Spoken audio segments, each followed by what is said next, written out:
आज की क्लास में हम पढ़ने वाले हैं आवेशों के गुणधर्म, यानी कि आवेश में क्या क्या गुण पाया जाता है, ये बात हमें पढ़नी है। आवेश योज्यता आवेशों का पहला गुणधर्म है। जैसा इसका नाम है योज्यता, ठीक उसी प्रकार इस गुण की विशेषता होती है। आवेश योज्यता का अर्थ है कि इसमें हम आवेशों का योग करते हैं। इस गुणधर्म में हम क्या करते हैं, आवेशों का योग किया जाता है, यानी किसी भी वस्तु पर अगर हमें कुल आवेश का मान निकालना पड़े, किसी भी वस्तु पर हमें कुल आवेश निकालना पड़े, तो हम उसके अंदर जो आवेश होते हैं उन सब का क्या करते हैं, योग करते हैं। और वो योग कैसा करते हैं, वो योग किया जाता है चिन्ह सहित योग। वो योग किया जाता है चिन्ह सहित योग, यानी उसको बीजगणितीय योग बोला जाता है। तो देखिए, सबसे पहले कोई भी गुण हो, आवेश जो है वो योज्यता गुण का पालन करता है या नहीं करता, पालन करता है। तो हम क्या लिखेंगे, आवेश योज्यता नियम का पालन करता है। आवेश योज्यता नियम का पालन करता है।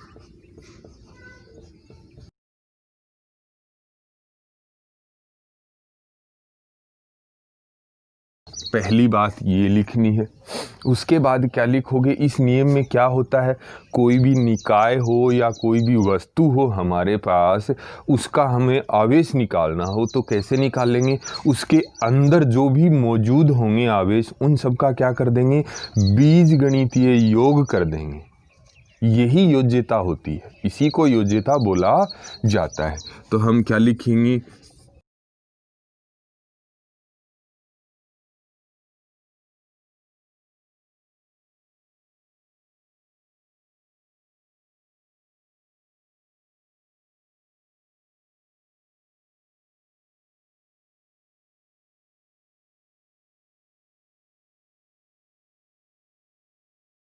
देखिए हमने क्या लिखा है, किसी भी वस्तु के अंदर या किसी भी निकाय के अंदर मौजूद आवेशों का बीजगणितीय योग करेंगे तो वो कुल आवेश के बराबर हो जाएगा। या यूं कहें, किसी भी वस्तु पर कुल आवेश का मान है वो उसके भीतर, उसके अंदर मौजूद आवेशों के बीजगणितीय योग के बराबर होता है। सिर्फ इतनी सी बात लिखनी होती है। आवेश योज्यता में 2 लाइन लिखनी होती। फिर मैं एक उदाहरण देके आपको समझाऊंगा कि कैसे ये होता है, कैसे नहीं होता। मान लीजिए कोई भी वस्तु है, ये हमारे पास वस्तु है, ये हमारे पास वस्तु है। इस वस्तु में अलग अलग स्थान पर आवेश मौजूद हैं। देखो यहाँ अलग प्रकार का आवेश है, +4Q, यहाँ पर -5Q आवेश है और यहाँ पे +3Q आवेश मौजूद है। इस वस्तु का कुल आवेश निकालना हो, वस्तु पर मौजूद कुल आवेश निकालना हो तो कैसे निकालोगी, कुल आवेश बराबर इसके अंदर जो भी हैं आवेश उन सब का क्या कर दो, बीजगणितीय योग कर दो, यानी समीशन Q चिन्ह सहित योग कर दो। तो कैसे करोगे, कुल आवेश निकालने के लिए यहाँ योग करना है हमें चिन्ह सहित। देखिए कैसे, इसमें मान चिन्ह सहित रखेंगे तो +4Q -5Q और +3Q। प्लस प्लस के कितने हो गए, 7Q हो गए, प्लस के माइनस के कितने 5Q। तो कुल आवेश कितना आया, +2Q। ये हुआ कुल आवेश। ये उदाहरण था आवेश योज्यता का। आवेश योज्यता में क्या लिखना है, किसी भी वस्तु या निकाय पर मौजूद कुल आवेश का मान हमेशा उसके अंदर मौजूद आवेशों के बीजगणितीय योग के बराबर होता है। बीजगणितीय का मतलब, अगर आवेश धन है तो धनात्मक चिन्ह लेंगे, ऋण है तो ऋणात्मक चिन्ह लेंगे, क्योंकि आवेश 2 प्रकार का होता है, धनात्मक और ऋणात्मक। तो उनका योग ऐसे नहीं करना जैसे हम कह दें 4 आवेश यहाँ, 5 यहाँ, 3 यहाँ, तो कितने हुए, टोटल 12 आवेश हो गए। ऐसा नहीं करना है हमें इनका योग कैसे करना है, चिन्ह सहित योग करना होता है। ये था आवेश योज्यता नियम।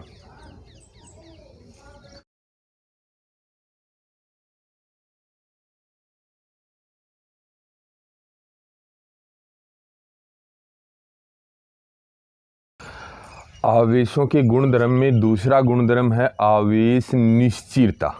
दूसरा गुणधर्म है आवेश निश्चिरता। तो मैं बता दूं आवेश निश्चिरता होता क्या है। देखिए, आवेश का मान होता है, कोई भी वस्तु है जिस पर आवेश का मान निश्चित है। अगर वो वस्तु स्थिर अवस्था में रहेगी तो भी आवेश का मान वही होगा, अगर वो वस्तु गति करे तो भी आवेश का मान वही रहता है। कैसे रहता है ये आपको देखना है। देखिए, कोई भी इलेक्ट्रॉन है, उस पर कितना आवेश होता है, -1.6 गुणा 10⁻⁻19। अगर वो आवेश स्थिर है, कहीं पे रखा हुआ है, तो भी आवेश का मान यही होगा।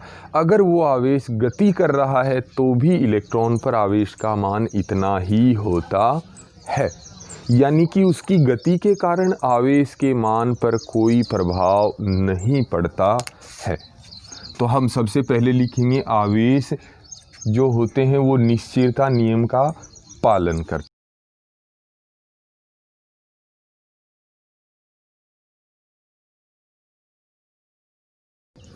फिर अपन बात करते हैं निश्चिरता का अर्थ है निश्चित। तो आवेश का मान क्या होता है, निश्चित, चाहे वो गति करे चाहे वो स्थिर अवस्था में रहे। तो हम लिखेंगे यहाँ पर कि आवेश के मान पर उसकी गति का कोई प्रभाव नहीं पड़ता है।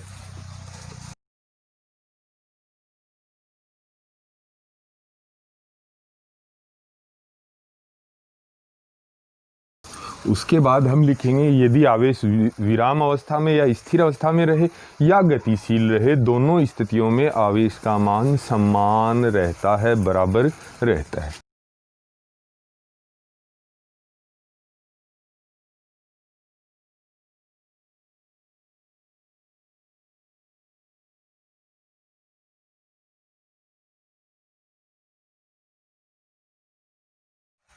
तो ये थी आवेश निश्चिरता नियम की बात। आवेश चाहे विराम रहे चाहे गतिमान रहे, उसका मान जो होता है, आवेश की जो मात्रा होती है वो निश्चित होती है। गति के कारण उसकी मात्रा मान पर कोई प्रभाव नहीं पड़ता। Q चाहे विराम रहे और Q चाहे गतिमान रहे, Q का मान तो Q ही रहेगा, यानी आवेश का मान तो आवेश जो है वही रहने वाला है, चाहे वो विराम रहे चाहे वो गतिमान रहे। हम यहाँ एक नोट लगा के एक बात पढ़ने वाले हैं, ध्यान दीजिएगा मेरी बात पर। जो बहुत छोटे छोटे कण होते हैं जैसे इलेक्ट्रॉन होता है, हमने ये तो पढ़ा कि गति के कारण आवेश का मान प्रभावित नहीं होता, चाहे गति करे नहीं करे आवेश का मान निश्चित रहना है। लेकिन क्या द्रव्यमान का मान भी निश्चित होता है? अर्थात मैं ये कहूँ कोई व्यक्ति एक स्थान पे खड़ा है तो उसका द्रव्यमान अलग है, अगर वो गति करे तो द्रव्यमान अलग है। ये बात आपको सुनने में बड़ी अजीब लगेगी। चाहे वो दौड़े चाहे वो खड़ा रहे, उसका द्रव्यमान तो एक ही होना चाहिए, ये बात आप सोचते होंगे, लेकिन ऐसा हमेशा लागू नहीं होता। हम बात करेंगे बहुत ही सूक्ष्म कणों की, बहुत ही सूक्ष्म कणों की। सूक्ष्म कण यानी कि इलेक्ट्रॉन की बात करेंगे। इलेक्ट्रॉन बहुत छोटा कण होता है, तो इलेक्ट्रॉन जैसे जो छोटे कण होते हैं उनका द्रव्यमान निश्चित नहीं होता, उनका द्रव्यमान निश्चित नहीं होता। आवेश तो निश्चित होता है, चाहे वो गति करे चाहे वो स्थिर रहे, लेकिन छोटे कणों का द्रव्यमान निश्चित नहीं होता है। तो क्या होता है, देखिए, जब भी इलेक्ट्रॉन विराम अवस्था में रहेगा उसका द्रव्यमान अलग होता है, और जैसे ही वो गति करता है उसका द्रव्यमान अलग होता है। देखिए कैसे होता है। अपन बात करें इलेक्ट्रॉन के विराम द्रव्यमान की।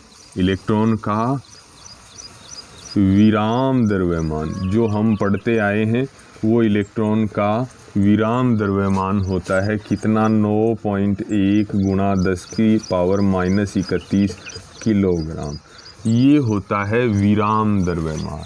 और जैसे जैसे इलेक्ट्रॉन की गति बढ़ती है उसका द्रव्यमान भी बढ़ जाता है। यानी उसका जो द्रव्यमान होता है वो कैसे, देखिए जो गतिमान द्रव्यमान होता है वो एक फॉर्मूला मैं यहाँ बता देता हूँ जिसके बारे में ज़्यादा अपने को जानने की ज़रूरत नहीं। m बराबर होता है m0।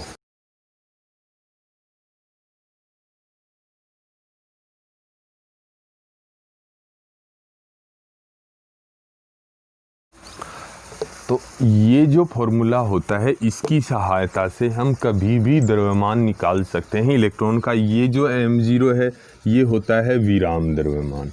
ये जो c है ये होता है 3 गुणा 10⁸ मीटर पर सेकेंड। अब यहाँ पे आप वेग का मान रखोगे। ये v क्या होता है, वेग होता है। वेग का मान रखोगे और वेग का मान रख कर के आप किसी भी समय इलेक्ट्रॉन का द्रव्यमान निकाल सकते हो। यहाँ मैं आपको इतना बता दूं, आपको ये याद रखना है, सिर्फ ये फॉर्मूला याद रहे ना रहे, आपको सिर्फ ये याद रखना है गति के कारण बहुत जो छोटे कण होते हैं, हल्के कण होते हैं, उनका द्रव्यमान प्रभावित होता है। जैसे जैसे गति बढ़ती जाती है, जैसे जैसे गति में वृद्धि होती है, उनका द्रव्यमान भी बढ़ता है। गति बढ़ने से द्रव्यमान में वृद्धि होती है, इसलिए इसका विराम द्रव्यमान हम उपयोग करते हैं, क्योंकि इसका द्रव्यमान निश्चित नहीं होता है। ये था अपना नियम नंबर 2, आवेश निश्चितता, यानी कि आवेश का मान निश्चित होता है, चाहे वो गति करे चाहे वो स्थिर रहे, लेकिन द्रव्यमान निश्चित नहीं होता है। ये बात भी हम निश्चितता के साथ ही पढ़ते हैं।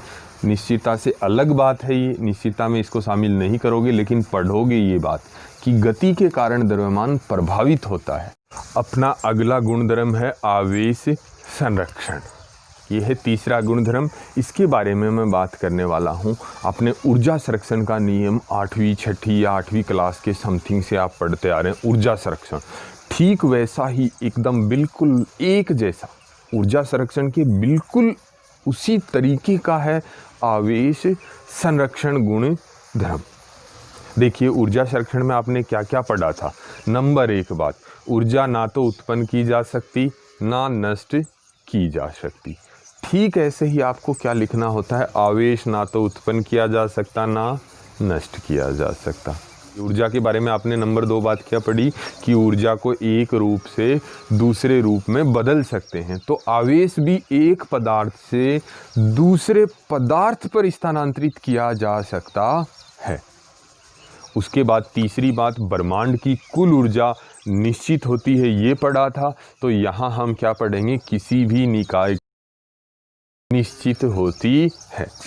तो देखिए पहली बात, आवेश संरक्षण में क्या लिखोगे, आवेश ना तो उत्पन्न किया जा सकता और ना ही नष्ट किया जा सकता है। पहली बात, आवेश ना तो उत्पन्न किया जा सकता और ना ही नष्ट किया जा सकता। उसके बाद नेक्स्ट बात क्या है, आवेश को एक पदार्थ से दूसरे पदार्थ पर स्थानांतरित कर सकते हैं।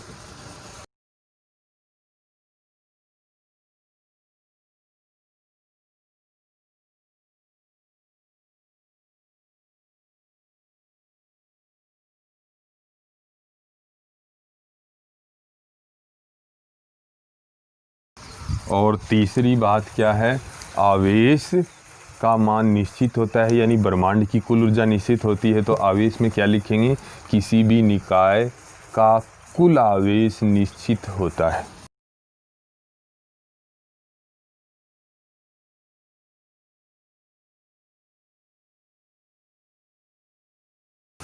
अब अपन बात करने वाले हैं, इसको समझना है। मैं एक ऐसे ही एक अभिक्रिया होती नहीं है, लेकिन मैं ऐसे ही मैं आपको समझा रहा हूँ थोड़ा सा।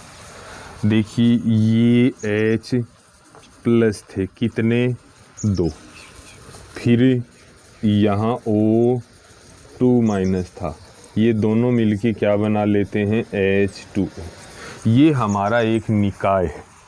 तो निकाय का यहाँ जो कुल आवेश है, यहाँ भी कुल आवेश का मान वही रहेगा। यहाँ कुल आवेश कितना है, देखिए कुल आवेश कितना है, 0 है कि नहीं है, दोनों जोड़ो, देखो प्लस के कितने हो गए 2 हो गए।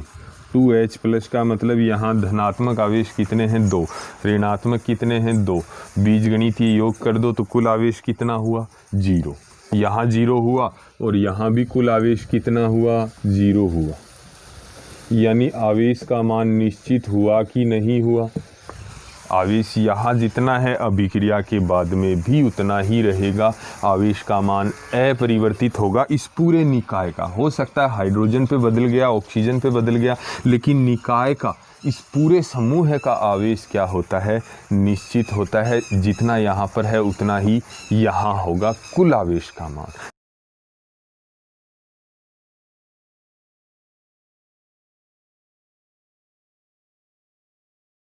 आवेश योज्यता में हमने क्या पढ़ा कि हम आवेशों का योग कर सकते हैं किसी भी वस्तु पर। कुल आवेश का जो मान है उसके अंदर सबको जोड़ने पर प्राप्त होता है। अंदर जो भी आवेश होंगे उसको बीजगणितीय योग करेंगे तो कुल आवेश आ जाएगा। आवेश क्वांटीकरण उसको योज्यता के उल्टा है, ऐसा समझिए थोड़ा सा कि उससे विपरीत नियम है। आवेश योज्यता में हम जोड़ करते हैं, क्वांटीकरण में हम उनको वापस छोटे टुकड़ों में तोड़ते हैं। तो सबसे पहली बात की जो आवेश होता है वो क्वांटीकरण नियम का पालन करता है। क्वांटीकरण नियम का पालन करने का मतलब क्या हुआ कि आवेशों को हम छोटे छोटे भागों में विभाजित कर सकते हैं, और जो सबसे छोटा भाग होता है आवेश का उसको क्वांटा आवेश कहते हैं। यहाँ से देखो क्वांटीकरण से एक नाम निकल के आता है क्वांटा। जो सबसे सूक्ष्म भाग होता है आवेश का उसको क्वांटा आवेश कहा जाता है, और उस क्वांटा आवेश का मान एक इलेक्ट्रॉन पर मौजूद आवेश के तुल्य होता है, बराबर होता है। यानी सबसे पहली बात क्या होता है, आवेश क्वांटीकरण नियम का पालन करता है।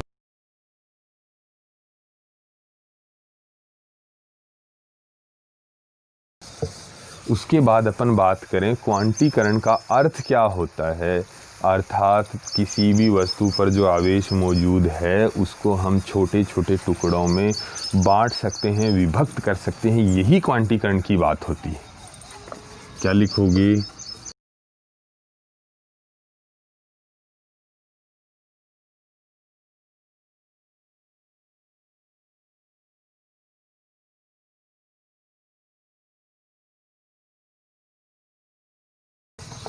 अब अपन बात करें, हम छोटे छोटे टुकड़ों में तोड़ते जाएंगे आवेश को। बहुत सारा आवेश मौजूद है एक वस्तु पर, उसके 2 छोटे टुकड़े कर दिए, फिर और छोटा, ऐसे करते करते अंतिम जो सबसे सूक्ष्म टुकड़ा होगा उसको क्या कहते हैं, क्वांटा कहते हैं।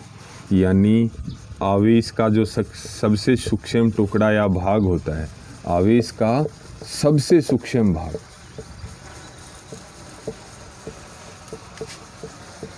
क्वांटा कहलाता है। क्या कहलाता है, क्वांटा कहलाता है। और क्वांटा आवेश का जो मान है, क्वांटा आवेश का मान कितना होता है, 1 इलेक्ट्रॉन के बराबर होता है, यानी 1.6 गुणा 10 की घात -19 कूलाम होता है।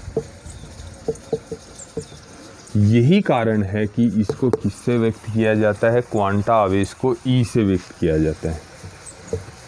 अतः इसे स्मॉल ई से व्यक्त करते। ये बात थी आवेश क्वांटीकरण की। इसमें एक बात और लिखनी है, आवेश क्वांटीकरण नियम का पालन करता है, यानी आवेश पर जो आवेश, किसी भी वस्तु पर जो आवेश होता है उसको हम छोटे छोटे भागों में, छोटे छोटे टुकड़ों में, यहाँ ऐसे लिख दो, छोटे छोटे भागों में विभक्त कर सकते हैं, बांट सकते हैं। उसका सबसे छोटा टुकड़ा क्या कहलाता है? क्वांटा आवेश कहलाता है। और क्वांटा आवेश का मान 1.6 × 10⁻19 कूलाम होता है। इसके साथ भी देखिए मैं एक और बात बताने वाला हूँ। क्या है वो बात, उसको समझना है।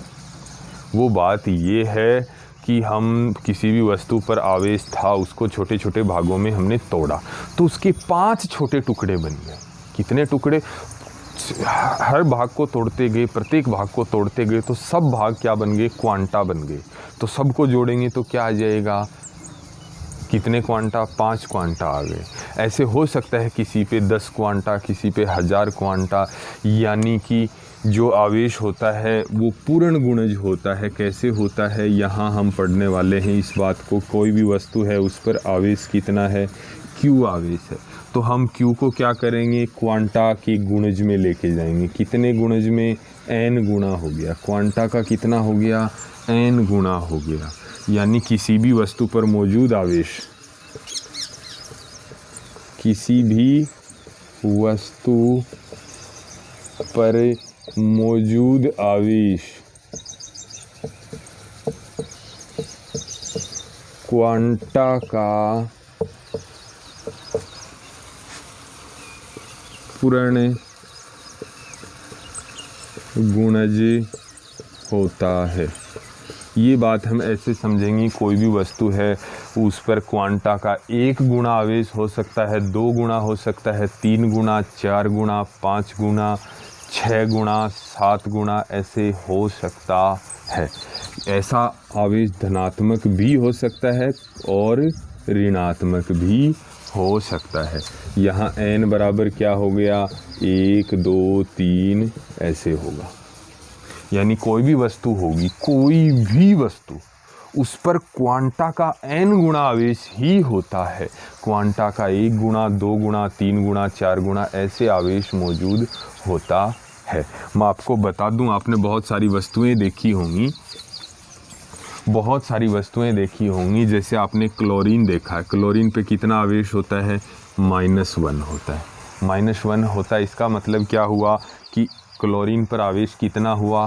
क्वांटा का 1 गुना हुआ। क्वांटा का कितने गुना? 1 गुना। कभी 2 ऋणात्मक हुआ लेकिन 1 गुना हुआ। ऐसे ही सोडियम पर देखें, सोडियम Na+ लिखा हुआ देखा होगा आपने। इसका मतलब हुआ क्वांटा का 1 गुना हुआ, धनात्मक हुआ। उसके बाद अपन बात करें एल्यूमिनियम की। इस पर क्या देखा है आपने? +3 देखा है। एल्यूमिनियम पे +3 लिखते हैं। इसका मतलब क्वांटा का कितने गुना हुआ? 3 गुना हुआ। ऐसे ही आपने और भी देखा होगा O-2, ऑक्सीजन पे -2 देखा है। इसका अर्थ क्या हुआ कि ये क्वांटा का 2 गुना ऋणात्मक आवेश है। कभी भी आपने ये देखा हो तो बताइए। किसी भी वस्तु पर, कोई भी वस्तु है X, उस पर -1.5 आवेश मौजूद हो, ऐसा आपने कभी भी नहीं देखा। या कभी भी 1.2 देखा हो आपने, ऐसे देखा हो 1.2 गुना, या कभी भी आपने ऐसे देखा हो 5.2 ऋणात्मक आवेश मौजूद हो, ऐसा कभी भी आपने नहीं देखा।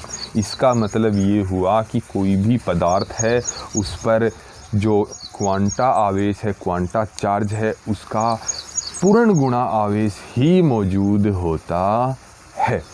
तो हम क्या लिखेंगे? आवेश के मान को क्वांटा का n गुना लिखेंगे। Q बराबर Ne होता है। आवेश का मान हो सकता है वो Ne धनात्मक भी हो और Ne ऋणात्मक भी हो। ये था आवेश के गुण धर्म।